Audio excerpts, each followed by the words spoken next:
Party పెట్టినప్పటి నుంచి జగన్మోహన్ రెడ్డి గారు మా కోసం తిరుగుతూనే ఉన్నాడు. మా సమస్యలు ఏమున్నా మా కోసం వచ్చినాడు, విన్నాడు, మా సమస్యలు విన్నాడు, నేను ఉంటానని చెప్పినాడు. చెప్పిన మాట ప్రకారం జగన్మోహన్ రెడ్డి గారు మాకు అన్ని చెప్పిన ప్రతి ఒక్క హామీ నెరవేర్చినాడు. పేద ప్రజల కోసం ఆయన 3000 కిలోమీటర్ పాదయాత్ర చేసి వాళ్ళ కష్టాలు విని మీ అందరికీ నేను న్యాయం చేస్తానని చెప్పినాడు. చెప్పిన విధంగా న్యాయం చేసినాడు. ఇక్కడ వచ్చిన ప్రతి ఒక్కరికి వారి కుటుంబాల్లో ప్రతి ఒక్కరికి సంక్షేమం అందింది. దానికి కారణం ఎవరంటే జగన్మోహన్ రెడ్డి గారే.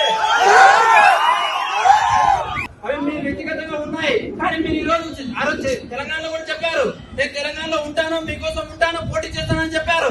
అక్కడ పోటీ చేయలేదు, మీరు వచ్చారు. మీ మీద మాకైతే మిమ్మల్ని మేము అభిమానిస్తాం, అక్కడ లేదు. కానీ జగన్మోహన్ రెడ్డి గారు మా కోసం ఉన్నారు, ఆయన ఉన్నారు. మాతో